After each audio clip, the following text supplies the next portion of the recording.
Hello, this is Sinara. And Megan. And we're reading the County Press for Friday the 29th of March 2019. But first, we have some society news. On Tuesday, the 2nd of April, the swimming group are swimming at the waterside pool in Ryde. The pool is closed to the public while the group swims. There are male and female volunteers to help you get in and out of the pool, as well as lifeguards to ensure your safety. To join the swimming group, please call the sign for Wight first to notify us of your swimming ability. You need to register with the office at Millbrook House first to be able to swim with the group. And then on Wednesday, the 3rd of April, the weekly coffee morning will be held at Millbrook House this week from 10:30 a.m. There will also be our low vision drop-in between 10 a.m. and 12 noon, a weekly event to allow you to view and try the low vision equipment we have at the Society without the need for an appointment. We will be attending the Independent Arts Sing-About session at St Mark's Church Hall, Wootton. We will be joining this session on the first Wednesday of each month. The session runs from 2 p.m. until 4. It is free to attend and refreshments are provided. However, voluntary donations to independent arts are appreciated. Minibus transport may be available depending on location and cost £2. To register your interest, please call Laura on 522205. On Thursday, the 4th of April, the Thursday Social Group will be meeting at Millbrook House. The group meets from 10:30 a.m. until 2 p.m. You can knit or just have a chat. Then later in the afternoon, volunteers come in and read to the group from different topics. Yes, and other news. We invite VI members to help test our updated website. Site for Wight is in the process of updating our website to make it more accessible and user-friendly for visually impaired users, and more aesthetically pleasing to sighted viewers. Some VI members have already undertaken some testing on our behalf with a couple of text-to-speech software packages, but we would be delighted to receive feedback from as many VI members as possible, as there are many different software packages available. We are keen to identify and correct any glitches or difficulties experienced before we go live with the update website. You can access the website by typing http://site4wight2.whitecomputers.com/. Please provide your feedback to our Marketing, Communications and Fundraising Manager on admin@iwsb.org.uk during the coming week so that we can relaunch the new website by the end of the month. Upcoming activities. We will be swimming at the special care session held at West Wight Sports Centre in Freshwater on the 3rd Wednesday of each month, beginning on Wednesday 17th of April. The session runs from 12 noon till 1 p.m. The cost to swim is £4.20. Minibus transport may be available depending on location and costs £2. If you are interested in joining the group, then we will need to ask some questions about your swimming ability, general health, mobility and next of kin details. Numbers are restricted for this session, so please register your interest early. There is one space left on the pottery session on Monday the 29th of April. This 2-hour session will involve the use of the potter's wheel and costs £25. The price covers everything required, including clay, materials and use of the kiln fire. The session takes place at Jubilee Stores on Newport Quay. Unfortunately, there is no minibus available for this activity. We will be visiting the Donkey Sanctuary in Wroxall on Friday 3rd of May. This is a social outing to meet the animals and enjoy refreshments in the coffee shop. There is no charge for the activity. Minibus transport may be available depending on location and costs £2. The closing date for registering your interest is Friday, 12th of April.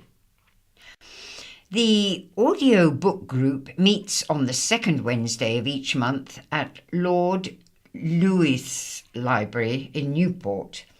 We meet from 2 p.m. for about an hour. We discuss the last month's book over a cup of tea or coffee before handing out the book for the next month.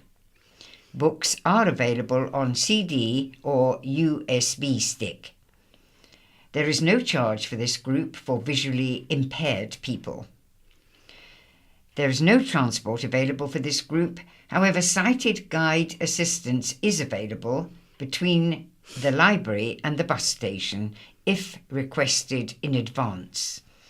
And for more information or to register your interest for any of these activities, please call Site for Wight on 522 205 or email members@iwsb.org.uk. And this week's In Touch. Delays to access to work.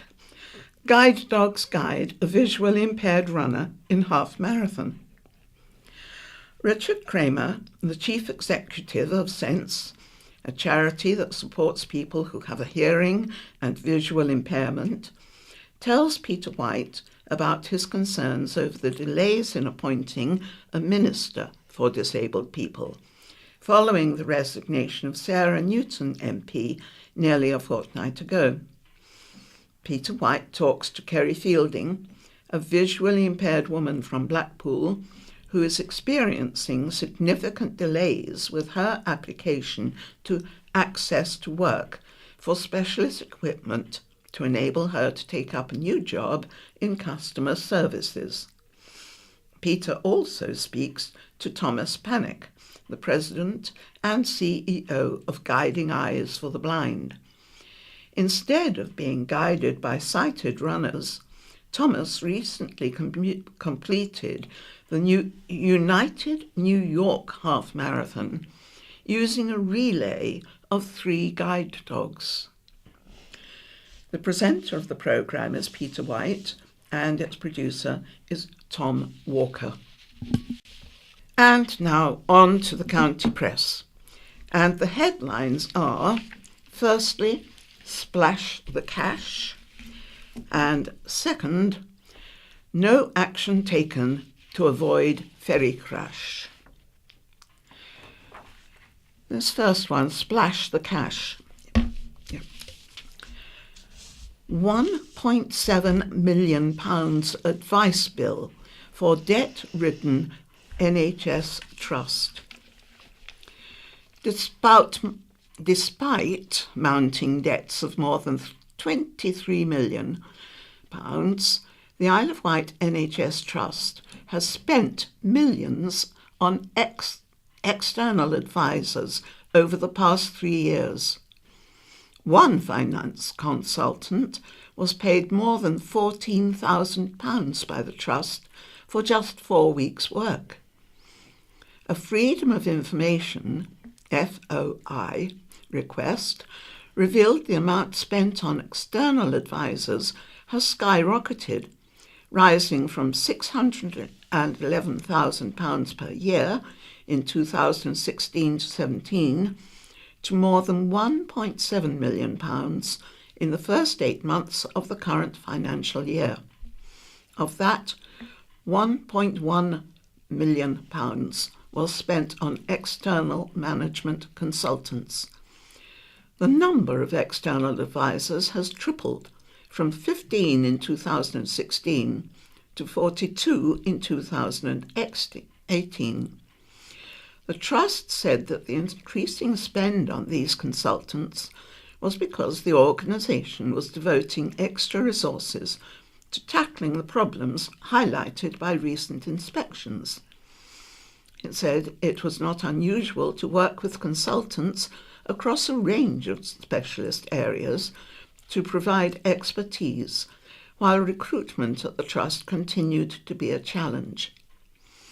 A spokesperson added that some of the costs had been met by other parts of the NHS and national schemes. However, Island Labour Chair Julian Critchley highlighted how in the past 3 years the Trust had spent more than £1 million on advisors for its board alone.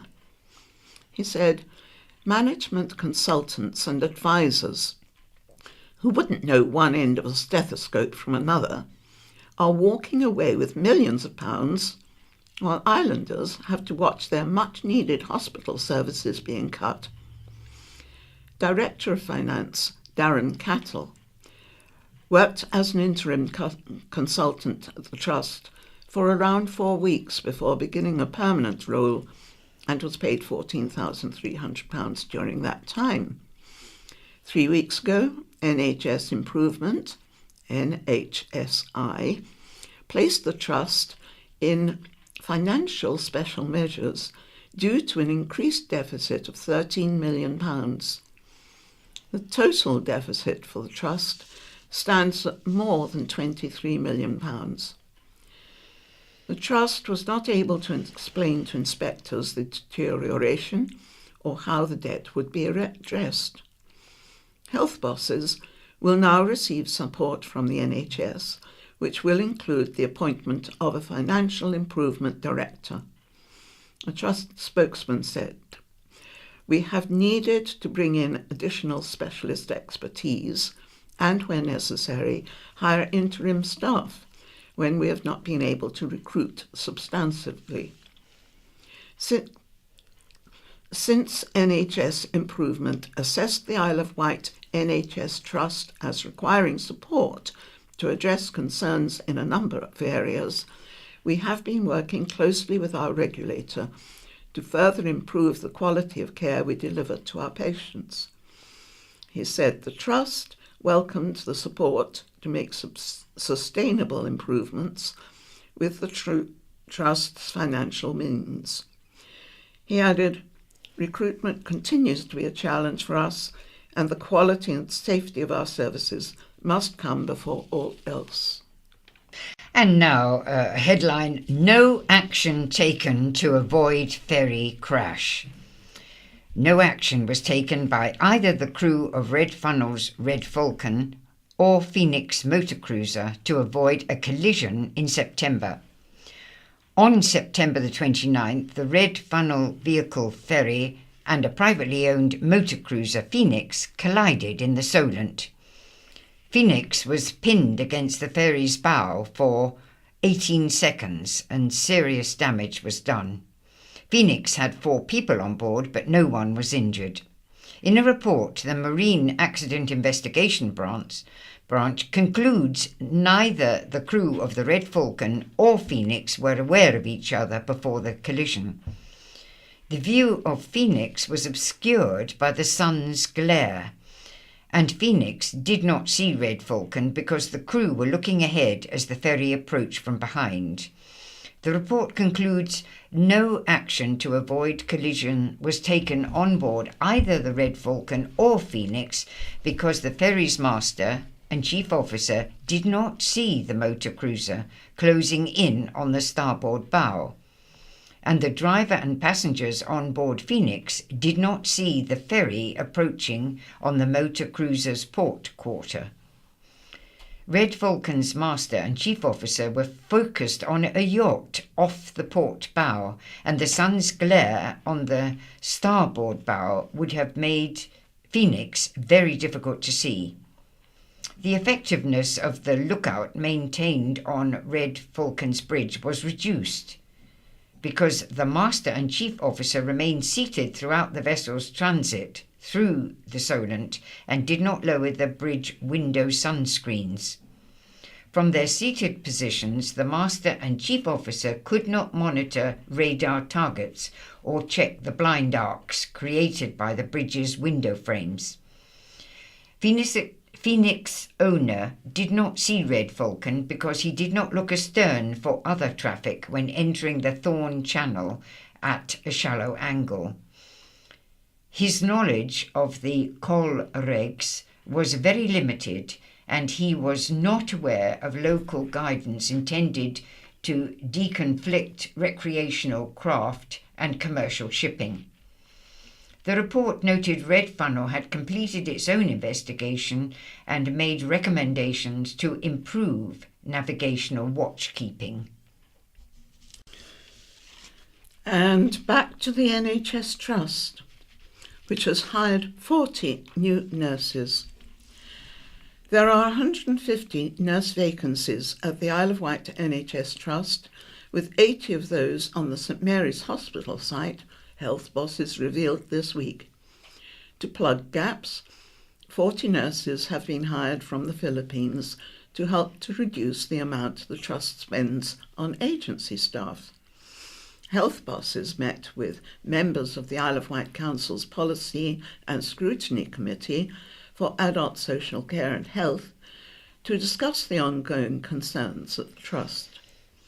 A warning notice was issued 3 weeks ago after health inspectors found a shortage of nurses, lack of bed space, and up to 15-hour waiting times in the emergency department.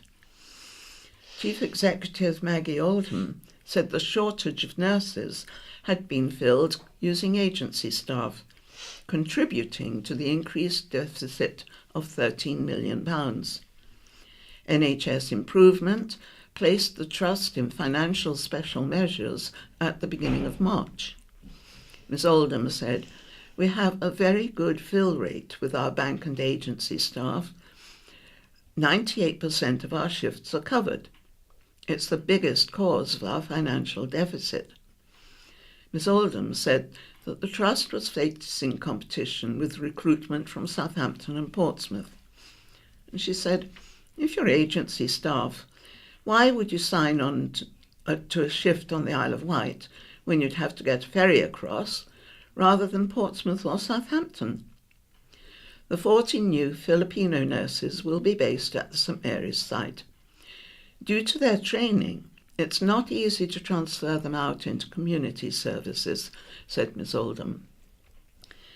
According to health bosses, the Trust faces a financial deficit of £10 million to £15 million compared to mainland trusts due to being an island. At the time of the inspection, only 6 of the 8 required nurses were present in the emergency department, so the nurse in charge had to assess newly arrived patients, look after patients in the corridor, cover breaks, and coordinate the care of all patients in the department. Inspectors described the department as crowded and noted that one patient had been in the hospital for 15 hours. In the waiting room, one patient was seen lying across the seats in obvious pain, and another became increasingly uncomfortable and tearful. And more news relating to the hospital under the heading Drug and Alcohol Misuse Rise.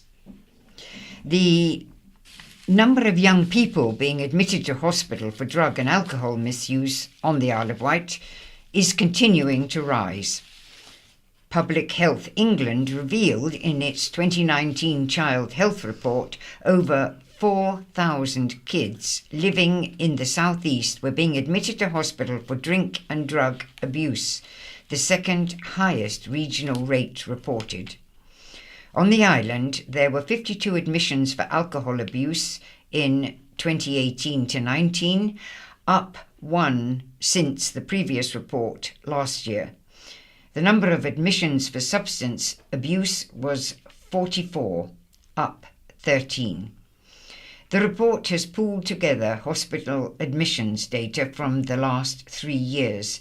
The children admitted to hospital because of alcohol abuse were all under the age of 18, while those admitted for substance misuse were aged 15 to 24.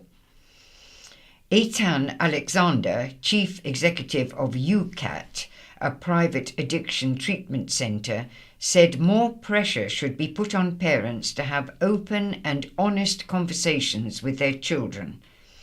Mr. Alexander said, "Prevention should be the priority in tackling the rise of drink and drug misuse among children to avoid the beast, which is addiction developing in later life. It is imperative parents address the topic of drugs and alcohol early on with their children, discuss the harmful effects of alcohol and drugs on the body, as well as the legal consequences associated with them." MP supports no-deal Brexit. Isle of Wight MP Bob Seeley has responded to the thousands of islanders who have signed the Revoke Article 50 petition. Almost 10,000 islanders have signed the petition to revoke Article 50 and remain in the EU, almost a fifth of the number who voted for Brexit. On Saturday, more than 100 people travelled from the island to London to take part in the Put It to the People march. Mr. Seeley said he would rather leave with a deal, but no deal should not be ruled out. He said, "I completely accept that there are strong feelings on both sides of this debate, and I congratulate those people who took part in the march. However, the referendum was the biggest democratic exercise in our history, and the result was to leave the EU. Some 62% of islanders who voted to leave. More than 17 million people voted nationally to leave. For Parliament to attempt to reverse that decision is wrong." In the Commons on Wednesday, MPs voted for a series of Brexit proposals, including no deal, a customs union, revoking Article 50 and holding a second referendum, but were unable to agree on any of them. Mr. Seeley voted for no deal and against all the other options. Meanwhile, Glenn Coppeny from Islanders for Europe said Saturday's march was a fantastic day with a lovely positive atmosphere along the route. "We were overwhelmed to be surrounded by well over 1 million bright and hopeful people of all ages and backgrounds," he said.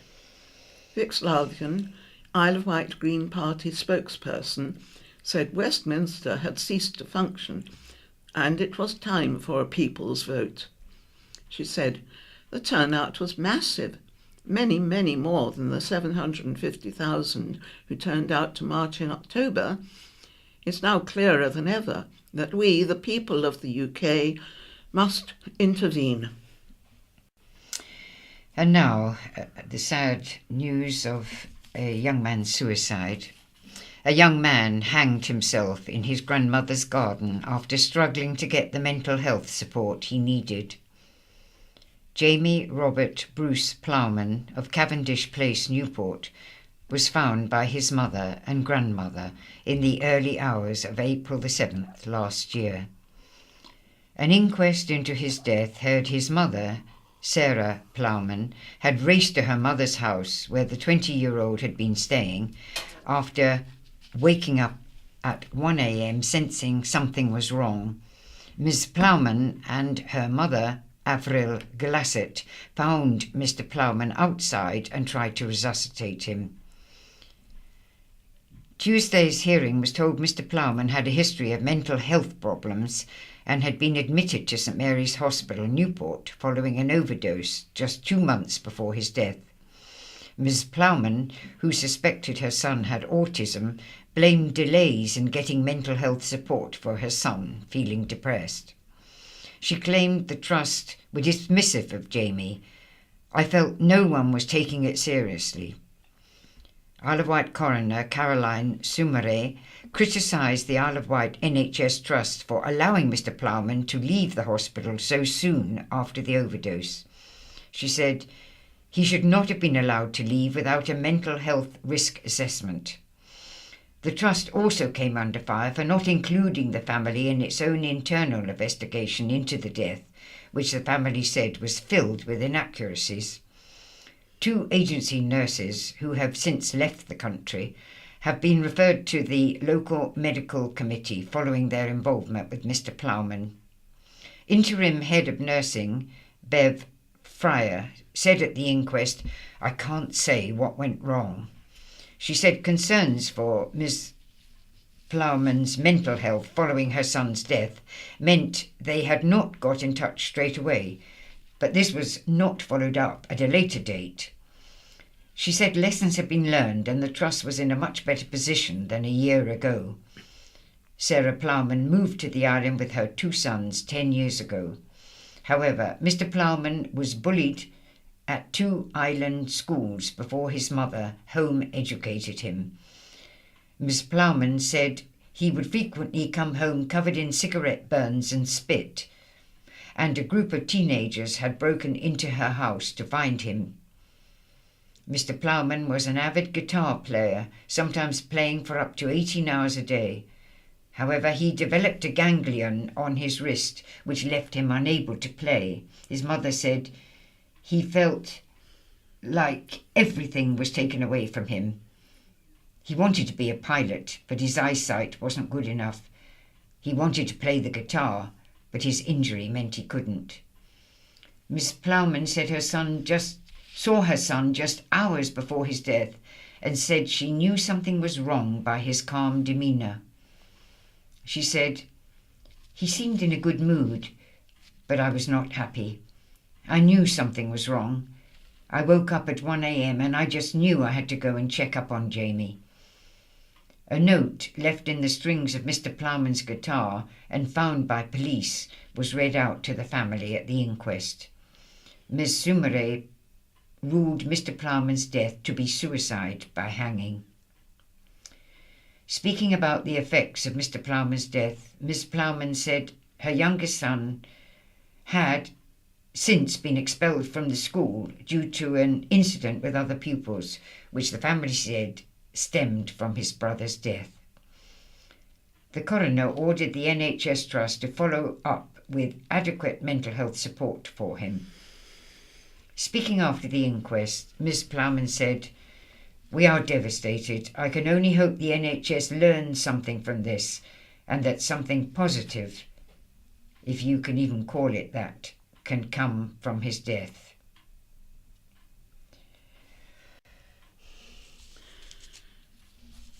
Rare Isle of Wight visitor. Bird enthusiasts from around the Isle of Wight descended on Barnchurch hoping for a glimpse of a rare visitor. The great spotted cuckoo was seen at Wheeler's Bay last Friday, the first official sighting since 1986, when one was seen at Brystone and Atherfield. Steve Jones, a member of the Isle of Wight birding group on Facebook, said it was a rarity in the UK, let alone the Isle of Wight. He said it had probably overshot on its migratory path and was feeding well on brown-tail moth caterpillars in the bushes at Wheeler's Bay. And a motorcyclist left with life-threatening injuries. It's a police appeal. A serious motorcycle crash on the main Sandown to Shanklin Road left the rider with life-threatening injuries. The crash occurred in the early hours of Saturday morning on Sandown Road at the junction with Cemetery Road. At around 2:30 a.m, emergency vehicles were called to the scene and the motorcyclist was rushed to the hospital and airlifted to Southampton General Hospital. Police have issued an appeal for information as they investigate the crash. A police spokesman said, "We were called at 2:23 a.m. on Saturday by our colleagues from the ambulance service who were treating a 27-year-old motorcyclist on Sandown Road in Lake. He has subsequently been taken to Southampton General for treatment. His injuries, which include a number of broken bones, are described as life-threatening. We are still carrying out inquiries to establish if any other vehicles were involved or whether this was a single vehicle collision." Historic umbrella tree saved. The East Cowes umbrella tree has been saved following a year of campaigning. Campaigners have now secured public liability insurance for the tree, and the Isle of Wight Council has said it would work with them to ensure the tree remained in place. A spokesperson for the Friends of the Umbrella Tree said, "We've been trying to take over the tree to preserve its remaining life, but couldn't do so unless we could obtain public liability insurance for £10 million. The insurance company contacted us on Thursday and confirmed that we have the policy in place. We have also had plans drawn up by a structural engineer and the forge at Whitpingham, who are going to construct the frame for us. We are now officially a company called Friends of the Umbrella Tree Limited, and we have contacted the council to formally request the takeover. At the start of last year, Island Roads announced controversial plans to cut down the tree and said the tree was infected with a fungus, Inonotus hispidus, which undermined its strength. However, an independent report produced by campaigners claimed that the tree posed no immediate danger to the public.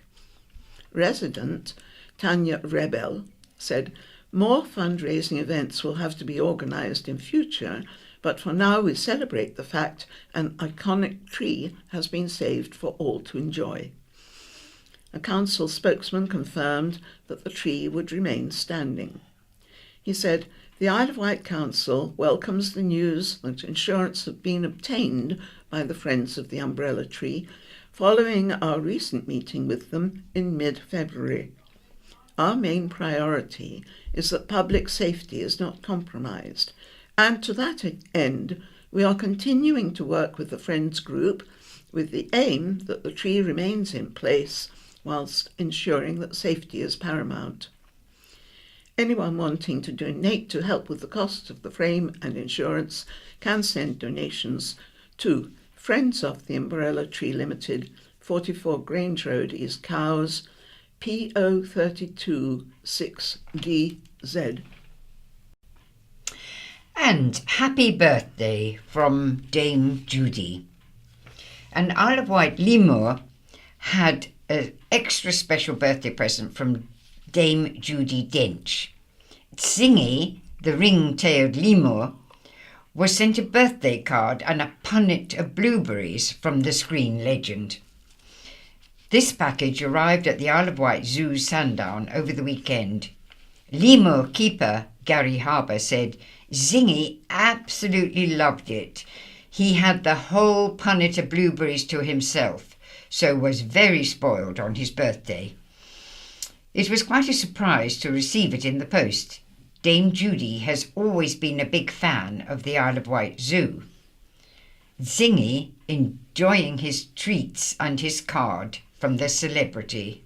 And there is actually an accompanying picture of Dame Judy.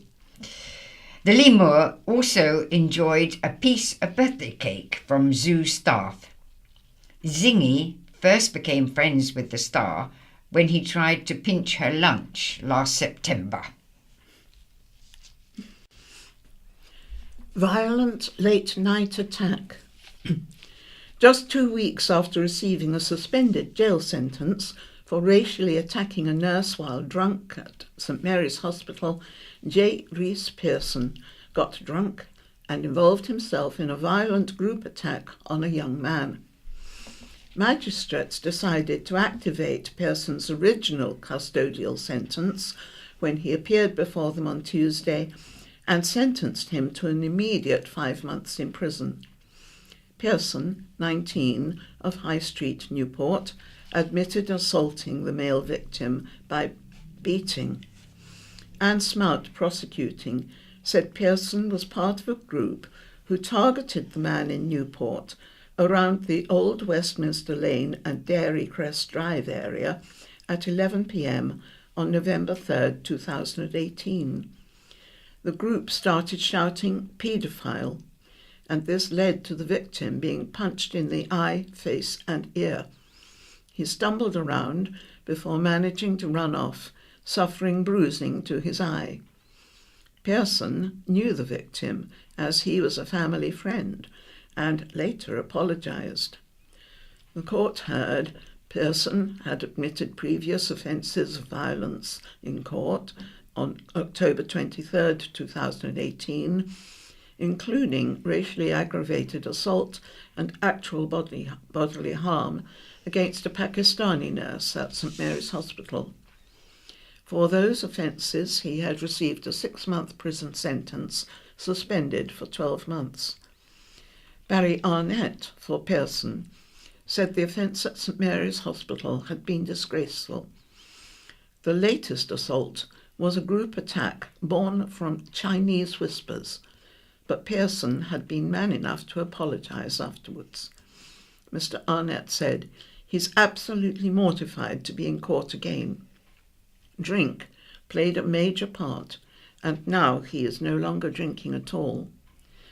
A co-accused, Dylan Tuckey, 19, of Hinton Road, Newport, also pleaded guilty to the same charge.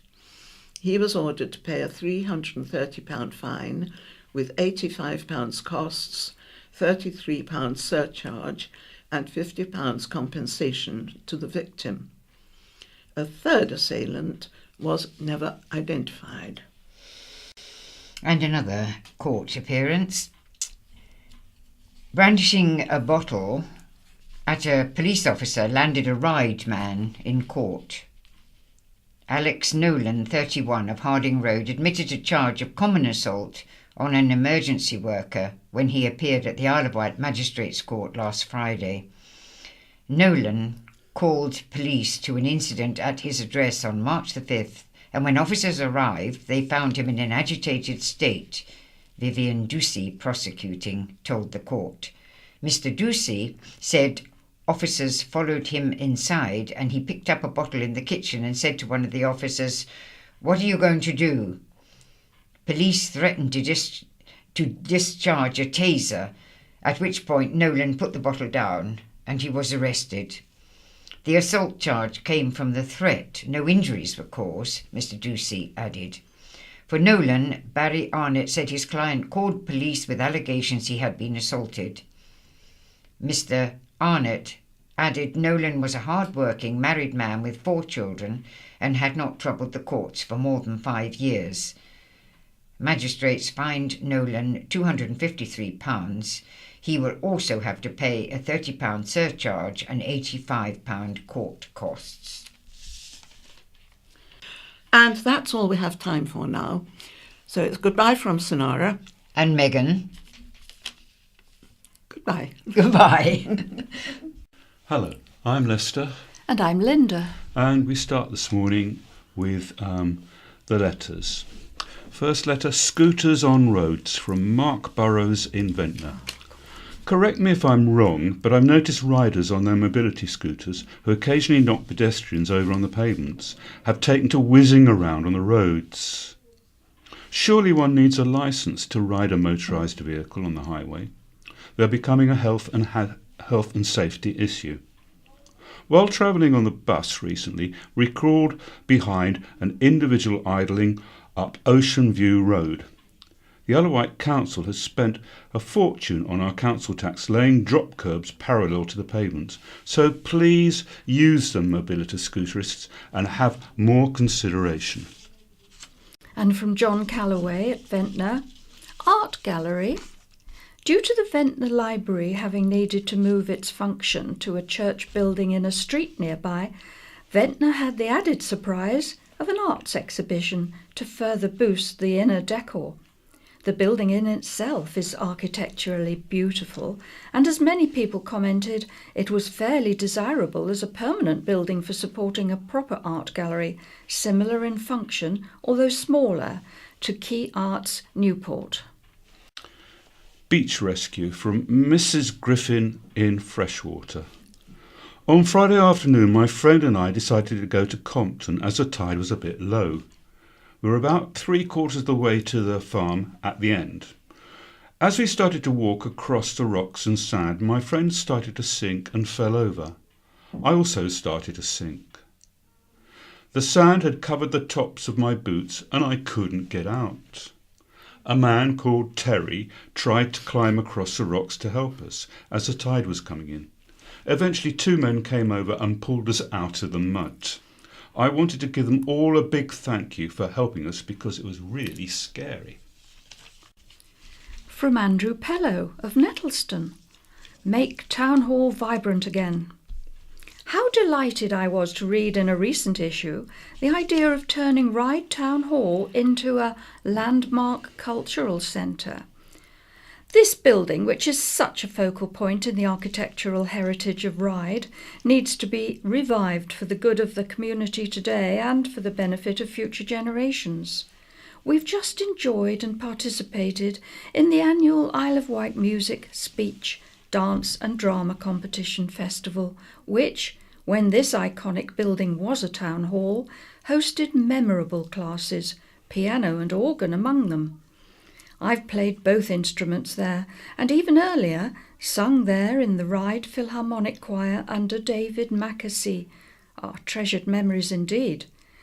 The sooner this historic building can be vibrant again, the better, and I know I am not alone in expressing these wishes. Object to these parking plans, and this is from Dr. Brian Hinton at Tottenham Bay. There are new plans to pedestrianise Ryde High Street night and day and stop residents parking in St Thomas's Square with no explanation as to why. The pedestrian precinct works well during the day.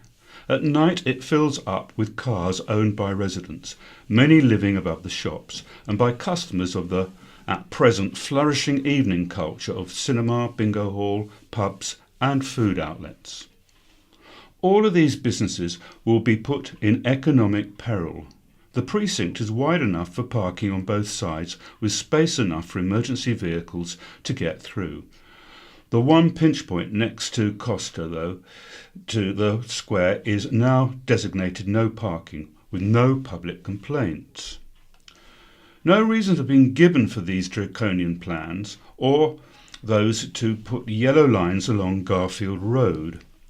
With the exception of one small public car park at the back of the high street, the nearest overnight parking is in other residential streets or half a mile down a steep hill. The car park now charges night and day. This plan would force traffic into the adjoining streets and lead to parking wars. It would make Ryde in the evening a no-go zone. We only have until noon today, Friday that is, to get our responses through to Anthony Cook, Highway PFI, Contract Programme Manager, St Christopher House, 9 Dyrshway, Newport, IW PO305XJ. These new plans would tear the heart out of Ryde to no public benefit. I urge non-residents to object, as this will restrict your shopping and leisure visits, and if the faceless bureaucrats get their way here, they will try in your area next. My Tidal Energy device has been ignored. From Eric Hoare of East Cowes. In my 74th year, I have become increasingly frustrated and annoyed at the government and media attitude towards renewable energy, thinking the way forward is wind and solar energy. The absolute truth of the fact is they are both very unreliable, unpredictable, and completely over-engineered. There is, however, one form of energy which is 700 to 800 times more powerful than wind and 2,500 times greater than solar. It's an energy that is totally predictable for 20 hours per day, 365 days per year, and is guaranteed never to let you down, providing the moon stays in the sky. You may have guessed already I'm referring to tidal stream energy, but I should point out at this stage I am not referring to tidal barrages or tidal turbines, as each destroy fish stocks or have huge impact on the environment. I spent 15 years developing a system addressing both the environmental impact on sea creatures and the acceptance of a construction at sea by the shore observer. A system that is simple to use and maintain. It is not over-engineered like many existing projects and would generate up to 30 megawatts of power per hour, unlike a wind turbine that produces 2 megawatts when the wind is blowing. So far, all my correspondence to government, universities and local authorities have either fallen on deaf ears or they choose to ignore me. For what reason, I do not know. However, I do know my system works, as I've already tested a model I built which exceeded my expectations. We are killing our world, destroying the very foundation of our existence, all for a few quid today for the privileged few. I fear for my grandchildren, as they deserve our generation to embrace any form of technology that will help to save our planet. Going to visit our mothers, from Liz Arnold, Ventnor. I wrote this after visits to the old folks home, and it's in the form of a poem, or maybe a song, but if it's a song I'm certainly not going to sing it to you, so let's read it as a poem. We, the faithful children, walk together up the hill. We're off to visit mothers who are seemingly not ill.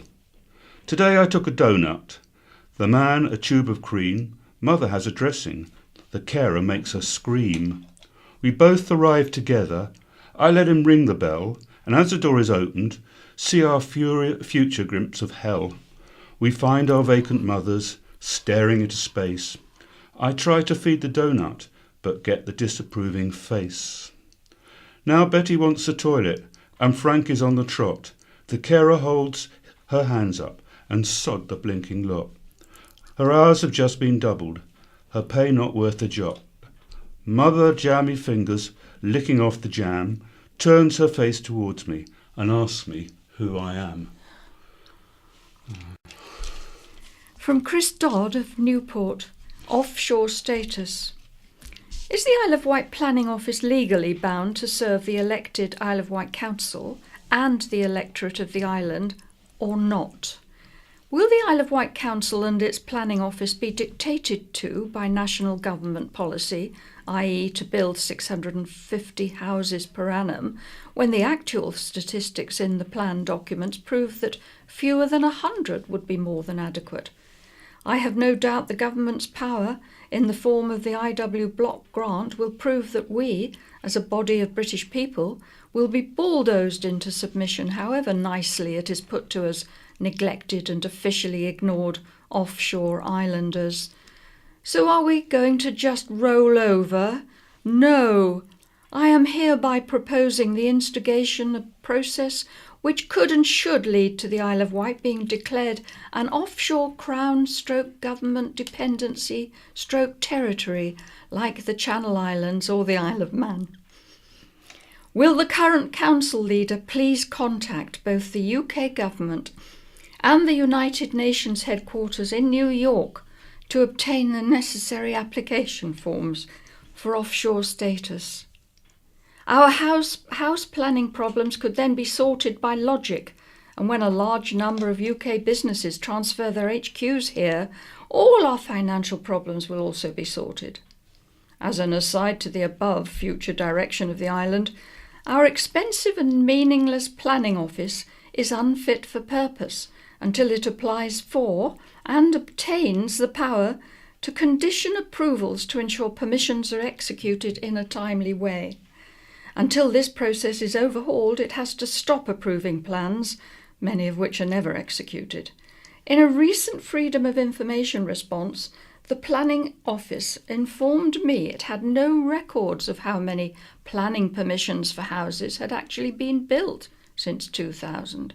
Started, but not completed, or not even started. Without the legal power to ensure permissions are executed, it is simply impossible to even calculate how many actual houses are needed. Voting matters after all, from L. Partridge, Sandown. I'm writing in response to a letter sent 2 weeks ago regarding the actual percentage of people who voted to leave the EU and the lack of young people who voted. The importance of the referendum vote was well publicised, and our Prime Minister at the time, David Cameron, made it crystal clear how important the vote was and that there would be no going back on the final result. If the electorate were passive in their thinking and didn't really take an interest in their country's future, then they really can't complain when the result wasn't what they expected. Democracy is what this country is all about, and so toys need to be stopped being pushed out of the pram. And now we're looking back, and we start with 100 years ago, on March the 29th, 1919. A Newport woman was summoned before the mayor for having no lights on her carriage when travelling through Shide at 7:10 p.m. P.C. Arnold said lighting up time was 6:25 p.m. Ruth Bertram said she had driven from Shorewell and had anticipated being home before lighting up, and then found she was out of matches. She was fined 10 shillings. Islanders rushed to Cowes seafront to see several large steamships off the coast. The 4 surrendered German merchant ships weighed more than 13,000 tons, with one as heavy as 25,000 tons. One onlooker said they were manned by German crews, who were a motley-looking crowd in odd clothing. And 75 years ago, March the 25th, 1944, a husband and wife, who both claimed the other had deserted them, appeared in divorce court. Albert Bricknell petitioned on the basis his wife, Barbara Brickell, had left their home in Harrow and moved to Royd. Mrs. Brickell said she had tried to trace him down, but all attempts had been left unanswered. And a Ryde nurse was mentioned in dispatches. Miss B. Fitzpatrick was trained at the county hospital before joining the Army Nursing Service, working in India, Egypt and Tunisia. She was promoted to assistant matron of a large military hospital on the Central Mediterranean Forces.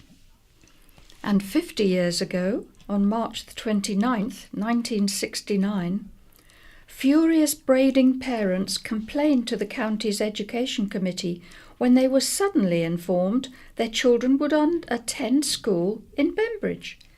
The families had been continuously told they would go to Sandown, but this was switched with no warning. There were no public transport links between the two villages that were geographically isolated. Also, allegations were made that Chale Parish Council had been stabbed in the back and had received scant official support in its efforts to preserve the controversial footpath at Blackgang. The parish council had marched along the path and made signs in the area to try to protect the footpath. The county council then arranged for a diversion without consulting the parish council at all. And 25 years ago, on March the 31st, 1994, new traffic islands in the centre of Rookley caused fury among the residents. The 6 new islands were at least 3 too many for villagers, who said the move had urbanised the village. One resident said the illuminated bollards looked like Piccadilly Circus at night. A campaign for the railway line to be reopened to Ventnor was launched. The Ventnor Railway Association predicted an estimated £4 million tourism boost to the town if the easy transport link was reinstated. The association argued a rail line would allow passengers to travel twice as fast and said the line had been mercilessly axed. And finally, 10 years ago, March the 27th, 2009, a flood of evidence poured into the Office of Fair Trading probe into whether there should be an investigation into the Isle of Wight ferry services. Island MP Andrew Turner said his campaign had attracted more than 10,000 supporters. He said the overwhelming feeling is that a thorough investigation is long overdue. The last one was more than 20 years ago. Also, a Shanklin Art Gallery was burgled twice in as many days, with thieves making off with distinctive artwork. Island police investigated the alleged burglaries at Shanklin Gallery in Regent Street. And now we move on to Wight Memories, the Great Fire of Newport's Brewery. Muse Ale, brewed at the Royal Brewery, Crocker Street, Newport, was once the island's favourite tipple. In 1965, Muse made an eye-watering profit of £160,000, which is why it was snapped up for £1.5 million that year in a takeover. It was then sold on to Whitbread, who closed the brewery as they were more interested in the 144 pubs that came with the deal. The last pint was brewed at Newport in 1969, and the building was then sold to the council for development. It stood empty for years, awaiting demolition, and became a playground for local children, who may have been connected with events one Sunday afternoon in October 1979, when the building caught fire. Traffic on Medina Way ground to a halt as people abandoned their cars to watch the biggest fire Newport had seen in living memory. Part of the Newport skyline, the old brewery, was a fine old Victorian building, which deserved saving. Alas, it wasn't listed, and in the event, the fire simply hastened what was due to happen anyway. And now my view. Rebecca Roncoroni says, why invite guests you don't actually like? This famous quote from Pride and Prejudice by Jane Austen could be equally thus. It is a truth universally acknowledged that a couple in possession of a cottage on the Isle of Wight must be in want of a constant stream of summer visitors. It is amazing how popular one becomes in the summer months when you live in a house with spare bedrooms on our beautiful island, more so as your children grow up and fledge. Weirdly, couples with small children are a less popular holiday destination, unless it's other people with small children, which is a special kind of hell that only parents of said small humans will understand. However, the cycle of life dictates eventually these tiny dictators grow up into something resembling a decent human being, and then they go. The world then gets the benefit over a quarter of a century of your blood, sweat and tears. But however sad and frankly unfair this process is, at least you can now have some peace, a full fridge and no dirty socks down the back of the sofa. You downsize and buy a beautiful little cottage in the country, get a dog. Then the emails, phone calls, messages and consequences of invitations thrown while full of gin-soaked bonhomie arrive. Suddenly, the next 12 weeks are full of visitors and your heart sinks. The guests you adore having will not stay long enough. They will arrive bearing gin and chocolate and will haunt every day they stay with you. Amazing, funny, kind people are always welcome. They tidy up after themselves, love the food you've prepared, offer to help, and make it clear they love spending time with you. The others you say yes to in moments of guilt or cowardice, best intentions, duty or alcohol, will always stay too long, ask too much, do too little, and contribute the least. These are the guests I privately call dementors. They will suck you dry of every bit of energy, positivity, attention, affection, goodwill, and eventually your life force. It still won't be enough. They will still be negative Nellies.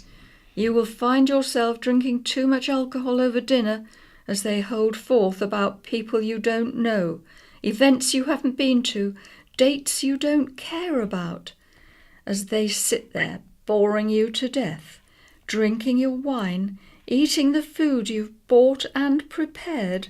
You are glancing at your watch, wondering how soon is too soon to go to bed.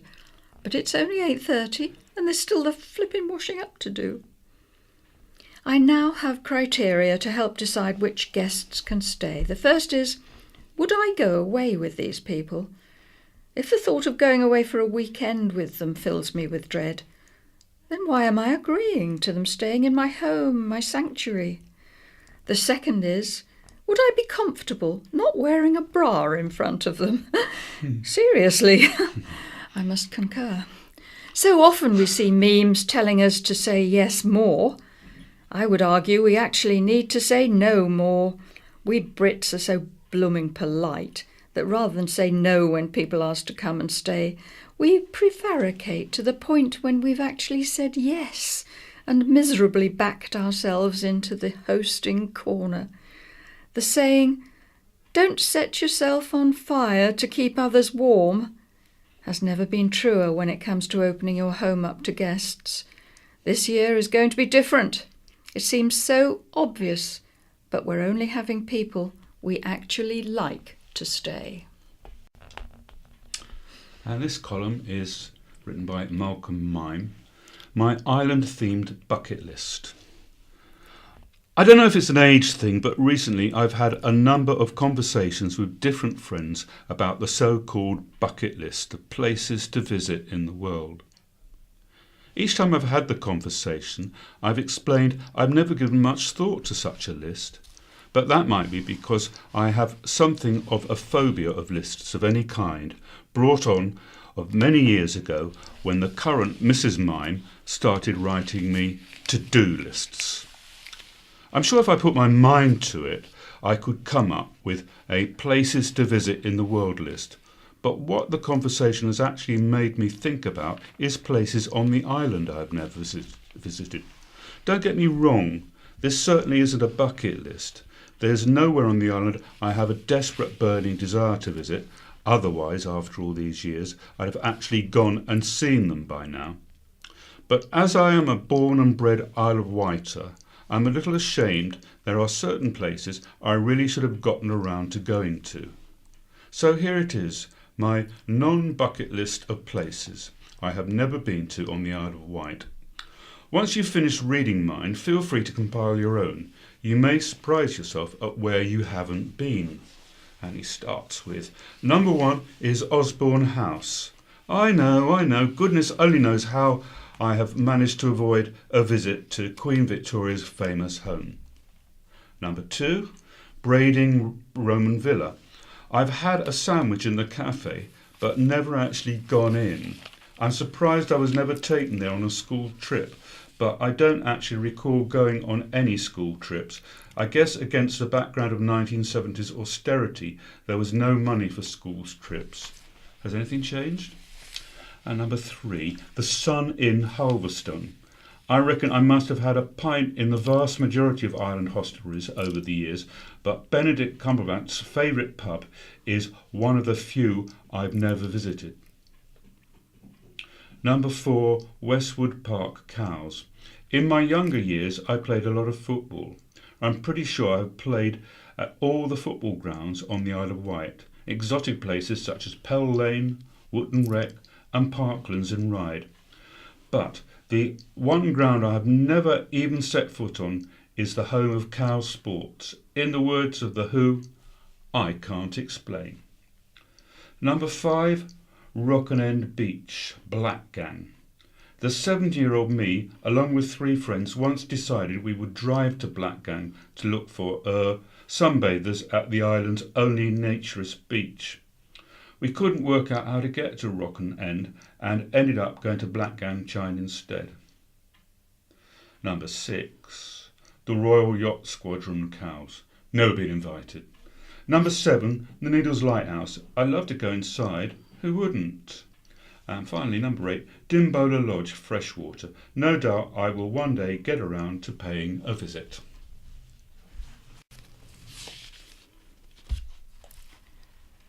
And now we move to local news, starting with West Wight area.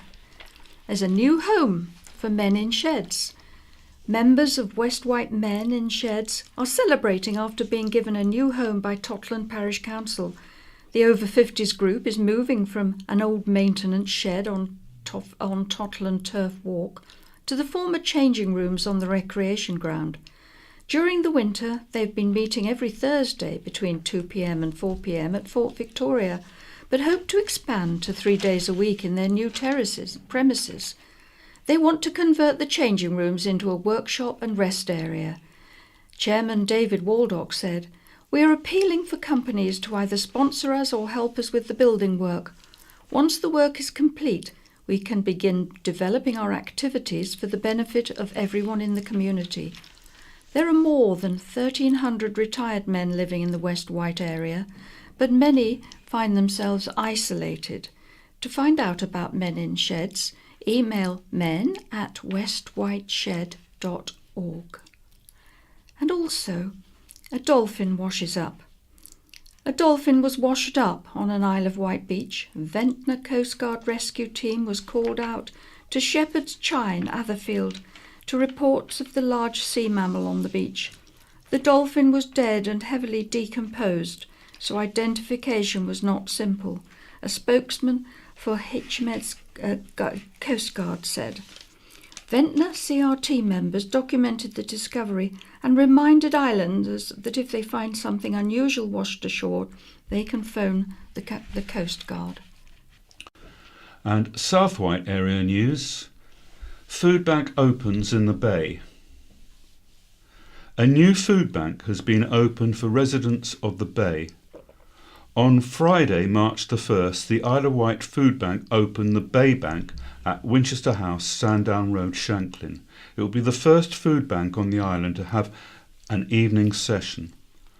Isle of Wight Food Bank manager Hannah King said, "We realise that to meet demand, we need to have an evening session for those who are working during the day." Hannah also thanked all the volunteers and trustees alongside Broadley Primary School and friends for joining them at the grand opening. Deputy Head at Broadley, Lizzie Chambers, said, "We really value the food bank as we recognise there are many families within our community who need emergency food. And the Bay Food Bank is open on Tuesdays from 9:30am to 11:15am, Thursdays 5:30pm to 7:30pm, and Fridays 9:30am to 11:15am. And now the central area news. 40 years of Newport Lions. 4 members of Newport Lions Club were presented with long service awards as they celebrated 40 years of serving the community with a special anniversary evening at the New Holmwood Hotel, Cowes. Nearly 30 people attended the event, with former District Governor David Taylor sitting in for Ken Staniforth, making a speech and presenting the awards. Those honoured were Dennis Pearce and Ron Twining, 40 years, Malcolm Harding, 33, and Jackie Green, 15 years. A special mention was given to Roger Huntley, who's been with the Lions for 44 years. The Newport Lions were formed with a sponsorship with the Ryde-based Medina Club, who were the first Island Lions club 9 years earlier, and the nucleus of their members came over to Newport. They have been involved in a multitude of community activities, including gardening, decorating, sponsorship, Christmas lunches for the elderly, pantomime trips for underprivileged children, and regular transport for the physically handicapped. Lions Community Services Officer Malcolm Harding said, "We had a super night. There were scrapbooks with photographs and cuttings showing our history on display." And for East Wight area news, Spring Blooms Star in Show. New exhibitors helped boost entries at St Helens Horticultural Society 2019 Spring Show. Secretary Marty Coombs said, "We had some new exhibitors and some new children who were really enthusiastic and want to enter again in the summer, so that is great. We're always looking for that." There was a good amount of entries and every class was entered. There was a springtime and Easter theme running throughout, especially in the domestic science classes, and the daffodils in particular were of good quality this year. The show took place on St Helens Primary School at March the 16th, and there's some photographs of the winners here. Andrew Nightingale, Anne Barlow and Mary Shaw Yates, all proudly holding their exhibits. Now North Wight area. Story time for young and old. Cowes school children played games and read stories with residents at Old Charlton House. Youngsters at Lanes End Primary School enjoy regular visits to the care home as part of a community project led by teacher Jessica McQueen and family support assistant Louisa Burt. Events happening this week on the Isle of Wight. Stellar lineup for Weekend of Comedy, Song and Music. And there's a photograph of soprano Leslie Garrett. Big names from the worlds of music and comedy have been announced for Wight Proms in 2019. The stellar lineup includes soprano Leslie Garrett for the Proms Day, West End star Ruthie Henschel for the Musical Day, and comedians Alan Davis and Shappi Khorsandi for the Comedy Evening. The festival returns to the Isle of Wight from August the 29th to September the 1st, 2019, in the grounds of Northwood House, Cowes. Island support acts will include Company B UK, Theatre Train, the Rockefellers, and several winners of the Isle of Wight Music, Dance and Drama Festival. Following the popular format of last year's festival, the Wight Proms are once again showcasing a Wight laugh on the Friday night, Wight at the Musicals on Saturday night, and Last Wight at the Proms on the Sunday, starring Leslie Garrett alongside the Wight Proms Concert Orchestra. Festival founder Mike Christie, who found fame as part of vocal harmony quartet G4 on the X Factor, said, "Last year's headliners received such high plaudits, we knew we had to set the bar very high. We've been working hard to enhance the offering from last year and delighted to announce that these internationally renowned acts, together with another great lineup of local talent." 2 new events have been added this year. Wight at the Movies, an outdoor cinema evening, will be held on the Thursday featuring The Greatest Showman and Dirty Dancing. On the Saturday afternoon there will be an event for children, Peter and the Wolf by Prokofiev. Mike said, "We had a fantastic few days last year with a packed schedule. However, it was always the aim to offer the community as much variety as possible and to build and develop each year. We will also have a bigger and better choice of food stalls this year from across the island." And now, Woof Awards has been launched. A new awards ceremony celebrating all things canine on the Isle of Wight has been launched by Wightlink. Island dog owners are invited to nominate their favourite dog walks, attractions, beaches, doggy retailers, and places to eat and stay with their 4-legged friends, so a shortlist can be drawn up. Woof Award winners will be announced at the Isle of Wight County Show on Sunday, June the 30th, where Wightlink will sponsor the show's canine area. Finalists for each category will be given free tickets to the show, and the winners will receive trophies, Wightlink travel vouchers and a goodie bag of treats. Stuart James, Marketing and Innovation Director at Wightlink, said, "We'd love to hear from islanders about their favourite places to take their dogs. so we can share with them our customers. We can share them with our customers and truly put the island on the map as a top dog-friendly destination. Graham Bliss, chairman of the Royal Isle of Wight County Show, said, "It's pawsome to be supporting the island's dog-friendly status by hosting Whitelink's very first dog-focused awards. We're so lucky to live on the Isle of Wight, and it will be a wonderful way to shout about all the dog-friendly aspects of our island. Nominations can be made via Whitelink's website until April the 30th. An independent judging panel will draw up the shortlist. Categories for the Whitelink Woof Awards are Best Dog-Friendly Attraction, Best Dog-Friendly Place to Eat or Drink, Best Dog-Friendly Beach, Best Dog-Friendly Accommodation Provider, Best Dog Business such as kennels, dog groomers, retailers, vets or dog walkers, Best Isle of Wight Dog Walk, Isle of Wight Dog of the Year, a well-loved pet, a therapy/assistant animal, or a dog that helps make someone's life easier, safer or happier.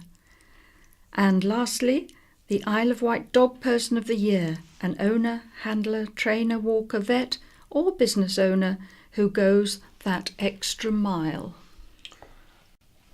Shanklin Theatre, and I'll give you a list of the events that are on for April. First of all, I'll give you the box office telephone number, 01983 868 000. On Saturday the 30th of March, Elkie Brooks at 7:30, and then we go into April. Saturday the 6th, Wall of Floyd, and in fact, unless I say otherwise, all the rest of the times are 7:30. There are just a few that are 6:30. Monday the 8th, first act, Monster Mash-Up, that is at 6:30.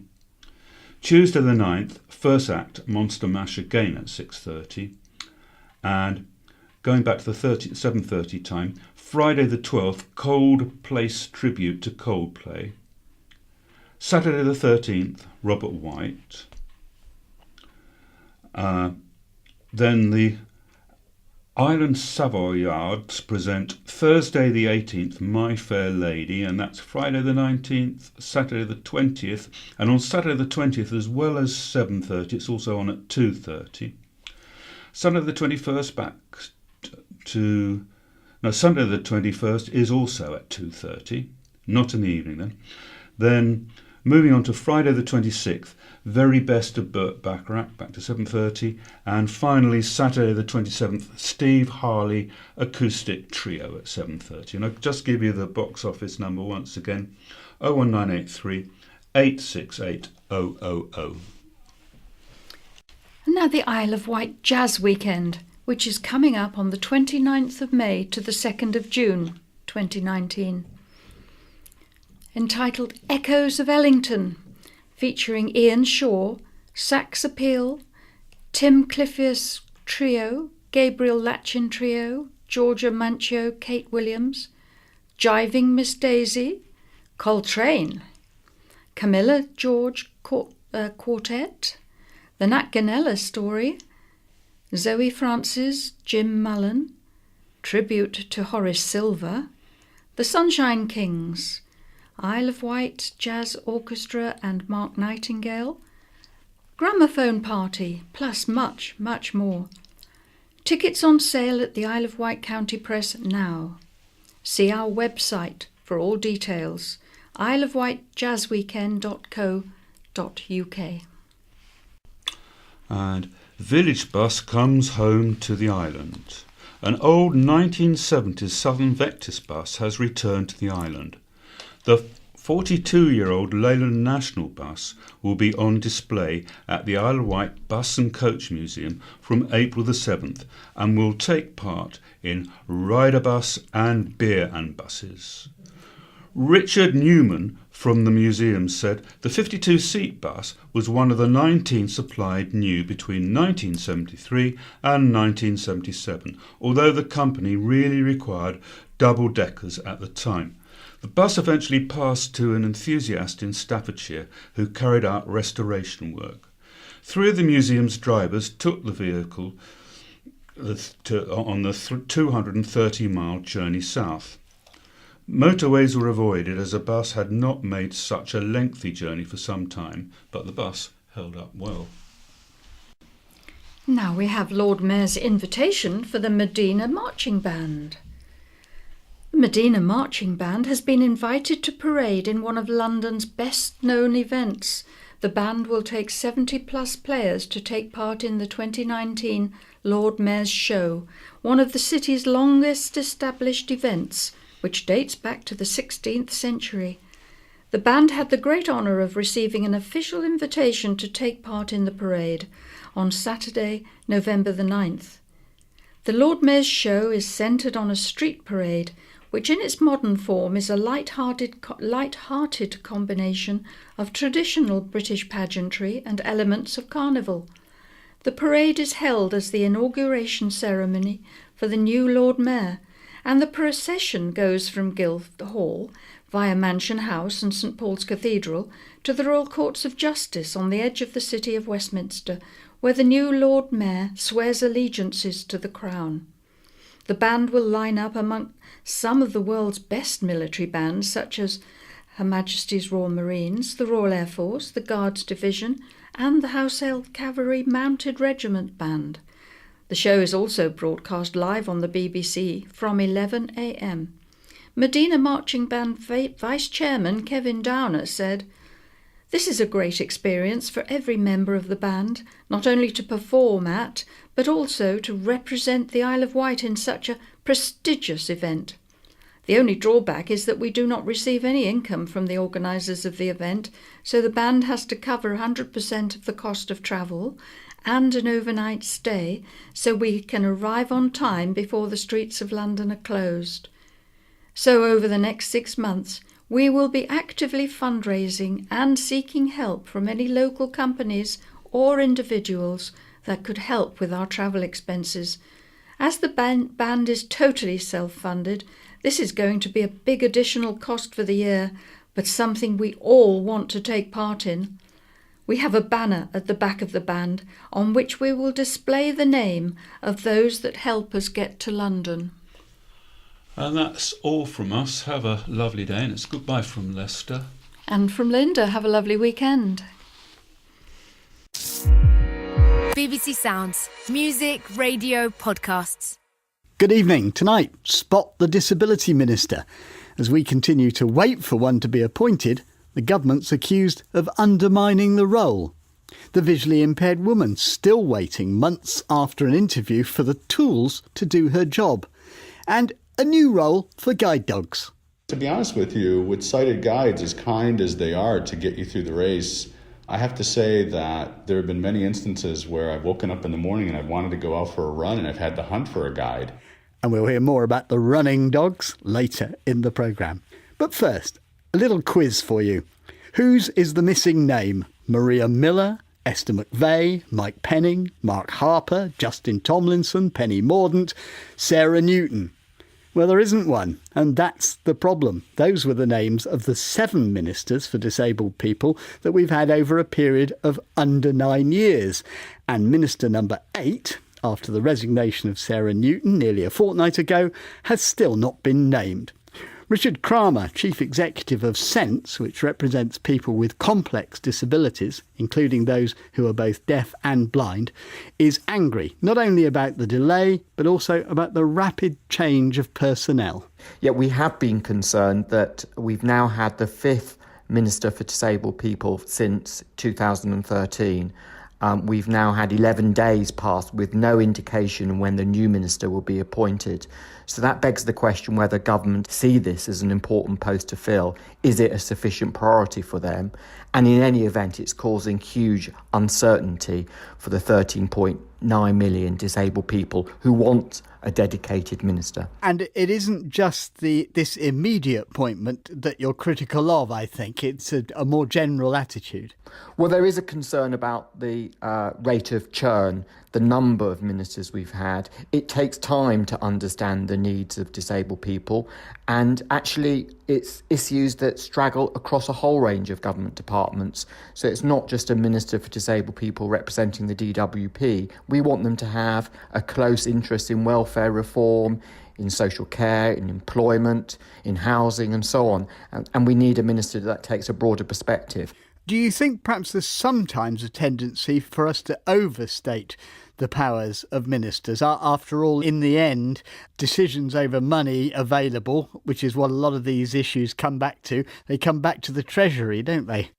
They do come back to the Treasury, but also we want a minister to champion issues across government and recognise that an important decision in one area can have an impact on another policy area. So it's all very well saying we want to get more people into work, but if there's something wrong in relation to access to work that needs tackling, the two need to be looked together. And if they're not, and if there's no minister looking at the connections between government policies, people will suffer. You could argue that the government genuinely does have rather a lot on its plate at the moment. Is 11 days delay over a ministerial appointment really that significant, do you think? Well, I don't think Brexit can be a distraction from the challenges facing disabled people. And at the moment, there's a lot that needs to be looked at. We've got social care in crisis. We're still waiting now 2 years on for the publication of the Green Paper on social care. We've had an announcement on combining assessments for different disability benefits. We've got challenges with access to work that needs to be worked through. So there are many burning issues that need to be looked at, and we can't really have a gap, and we can't really carry on without a Minister for Disabled People. Richard Kramer of Sense. Well, we did approach the Department for Work and Pensions about this. They told us it was a matter for the Prime Minister's office, so we asked them. At the time of recording this programme, we haven't had a reply. We also approached the Department for Work and Pensions over a month ago about the case of Kerry Fielding. And then we asked also for an interview with the then Minister. We were told she wasn't available. Well, as you've heard, Sarah Newton's now no longer the person to talk to, but Kerry's problem remains unresolved. She was interviewed for a job at a call centre back in October, which she got. But as April approaches, she's still not working. She blames a cumbersome process at Access to Work, which involves an organisation to recommend someone to assess her needs, another organisation to do that assessment, and a third to carry out the work that's needed. None of those organisations are part of the Department for Work and Pensions, who administer the Access to Work programme. The result? Delay after delay. Kerry's been telling me more of her story. I applied for a job as a customer service advisor working for the post office with a company called HGS, who are an outsourcing company. They provide customer service for lots of different companies like Nespresso, L'Oreal, and post office is one of them. And what were the things that you would need? What was the kind of equipment you'd need to do the job they wanted you to do? In order to do the job, I would need JAWS for Windows, which is a screen reading program. It's a piece of software that you put on a computer so that it reads out any text-based information, either input or output, on the computer screen, because I have no useful vision at all. So the first issue was to get funding for that. So what happened as far as your funding was concerned? I applied for funding on the 9th of November last year, and I filled in an online form, and about a week later I got a call from an Access to Work advisor who went through my application with me and then basically told me that I would be receiving a call from a company called RBLI who would conduct my Access to Work assessment based on my job that I was doing and the information that I had also given. So it's not the DWP who's actually handling this, it is this other company? Yes. Yeah. So, and then what happened? I heard nothing from them at all. And my case was actually shut down in the beginning of December because apparently Access to Work had no confirmation of a start date. But you knew when that start date was? Yes, I had a letter with a conditional offer with my start date on it. So what was the effect of shutting down your case at the beginning of December? The effect of shutting down was that my employer and I decided that we wouldn't pursue it until after Christmas. So I ended up phoning them back on the 7th of January to reopen my case, as I assumed, because that's what I'd been told, only to be informed that my case had actually been closed and I would have to reapply all over again. And once I had, I could expect a 15-day delay before I heard from an Access to Work advisor, because it was due to the backlog of the Christmas period. So at this stage, you have no assessment for the equipment that you need? None. And then how long did that process take to get restarted? I heard from an advisor about 2 weeks later. They informed me that I would be hearing from RBLI yet again, and they would set up the assessment time with me at my place of work. And did that happen? It did, yes. Only the company that actually did the assessment, when I received the text message from them to say that they were going to call me, was actually Right to Write, who I believe are a company who specialise in dyslexia. So presumably the point you're making is how much they know actually about visual Yes. impairment, which is a different Yes. kettle of fish altogether. I think it's very fair to say that I got what I got from the assessment because I knew what I needed. So having had the assessment, you then have to get the equipment in the right form that you need it to be. I got the JAWS for Windows, I got the refreshable braille display. It was recommended that I have a scripting assessment because the applications that I was going to work with would not work fully with JAWS, the screen reading software. So part of the report which I received stated 3 companies who could do this scripting assessment, one of which was Online Ergonomics, and when they were contacted, it turns out that they don't even provide that service. And where did that name come from? The assessor who conducted my initial assessment from Right to Write. So really that assessment was a waste of time? Yes, some equipment that I needed, I didn't get. But you do now have someone who is able to give you the equipment you want in the form that it's going to be useful to you? Yes, so we're slightly further on, but now more funding is needed to get the rest of the assessment done.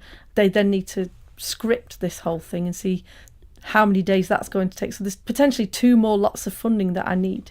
So what's been the attitude of your prospective employer while all this has been going on? HGS have been phenomenal and they've just been so patient. Would it not have been possible for you to start work with them anyway while all this bureaucracy was going on and solve the problems as you went along? No, I couldn't have done it because everything is computer based. What's your reaction to this whole process? I think it's shambolic. The whole passing the assessment from DWP to RBLI to Write, who clearly, they are not specialists when it comes to visual impairment. It's crazy. It's not just about money, it's about people's lives. They're preventing people from getting into work. I'm just fortunate that the job I am going for is one that they have campaigns on a regular basis. Kerry Fielding. Well, despite the passage of more than a month since our original request to the DWP, they've stuck with the statement they gave us then. They say they're sorry that Miss Fielding's experience of access to work fell short of the high standards they expect. And they go on to say, our latest research shows that access to work provides invaluable workplace support for disabled people, empowering people and building their confidence so that they can go on as far as their talents will take them.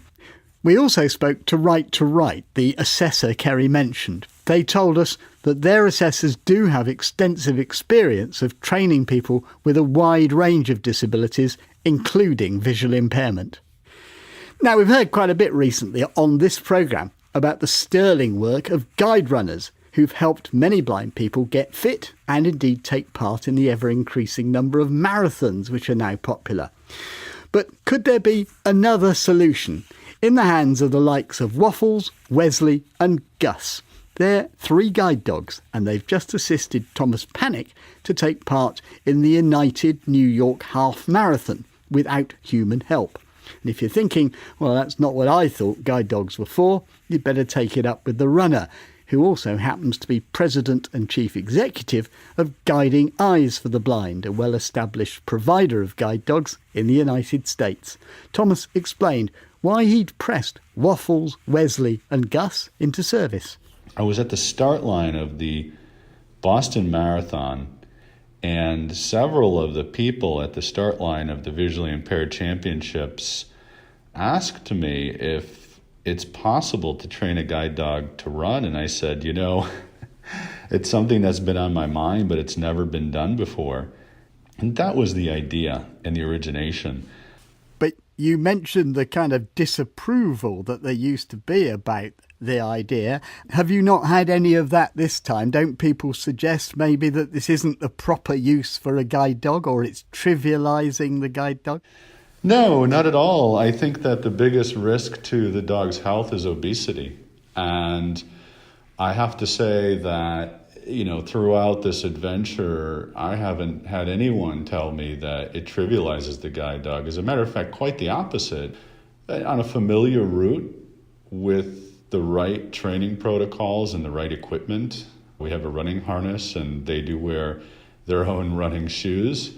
Actually, quite the opposite. I think that limiting people who are blind or visually impaired to just walking with their dog is somewhat discriminatory, frankly. Running shoes, what do they wear? They do wear a specially designed boot that is fitted, to the dog's feet. And we do have like a sock that we put on their foot, which we wrap around, that we only use one time. Then we slide the boot over the front booties, and they have their boots. They have their running shoes, and it protects their feet. Here in the winters of New York, when we're training, we use a lot of salt for the roads, and that can be very abrasive to a dog's paws. So it protects them. But we noticed that the dogs actually run faster with the shoes on than without them. Now, just explain a bit about the training programme, because you used 3 dogs in this race, but how did the training work? So the dogs did train on the actual route. They started doing Prospect Park, which is a park here in Brooklyn, and then we also trained Central Park, which was the completion, the 1.7 mile finish line. But the area in between those two locations, they did not actually train on the streets of New York. Of course, they're open to regular day-to-day traffic, so we were not able to do that. We did some simulation where we put cones up in a park and have them, for example, at one point during the race, Wesley had to do a 180 and go around cones and then double back. And we could hear the elite runners running. I could hear them to my left, having done the 180 already. I knew it would be a very hard left as we ran around that turn. So we did simulate the course, but we didn't actually train on the course itself in its entirety. We just did a couple of pieces of it. I took the dogs home, and they became part of the family. We took Waffle home for an extended period of time, and then we took Wesley home for an extended period of time. And of course, Gus, the third dog, was already my guide dog for the past 5 years, so we had really bonded over that period of time. And in fact, that's how we ran the race. Wesley started out for the first 5 miles, and he just stayed steady throughout the first 5 miles of the race. And then Waffle, so we took her on the transition point at the 5 mile mark. And then the bond with Gus, which was the strongest, was the dog that we used in the most complex area of the city, which was downtown Manhattan and through Central Park. And he was very familiar with working that environment, so I trusted him 100%. And how does the handover work in a race itself? We had the dogs waiting at the transition or relay point for me, and as we ran the course, once Wesley saw Waffle on the right side of the course, he targeted her and went over to greet her. So it was easy for him to stop. Saw his sister, they happened to be littermates. I have a very complex but effective way to connect to the dog. The harness is a soft body harness that goes around the dog and keeps the shoulders free. And on the top of it, if anybody's been skiing, it's sort of a ski boot connection for cross-country skiing that snaps in. And what about your own performance? How did you feel it went the other day? My biggest concern during the race was really being able to trust the dog. You really have to trust that the dog is not going to run you into the river. When they turn, you have to follow them. You cannot second guess them. So what's wrong with the human-sighted guide then, Thomas? To be honest with you, with sighted guides, as kind as they are to get you through the race, I have to say that there have been many instances where I've woken up in the morning and I've wanted to go out for a run and I've had to hunt for a guide. So I think that having the dogs energetic and ready to go was a very unique experience. And then finally, I think the issue with human guides is that you're using a tether like a shoelace or a strap, and you can't push on a rope. So you can certainly pull the runner in one direction, but you can't push them in another. The benefit of the harness is the entire time I was on the course, I could feel exactly where the dog was and was able to navigate very smoothly through the entire course without a single misstep. It does sound as if this is, for you, quite a lot about actually being in control. Not only being in control, but being independent. And I think that's what guide dogs are all about, giving that person independence. The purpose of doing this was not for myself. It was really to let other people with any disability know that you can do it. Get out there. No excuses, no limits, one step at a time.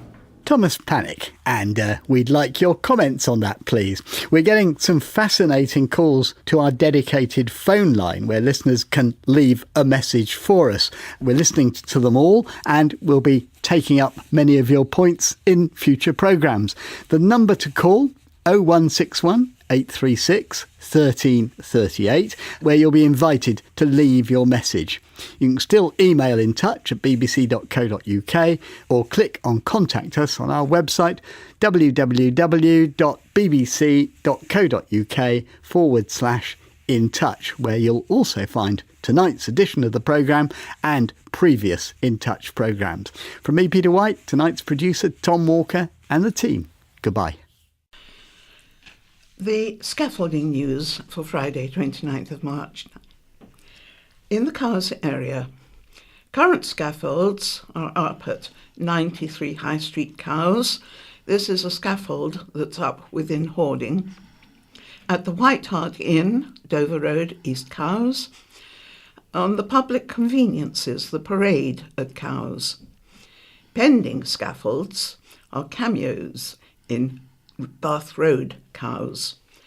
Current hoardings at 93 High Street, Cowes, and the public convenience, the parade, Cowes.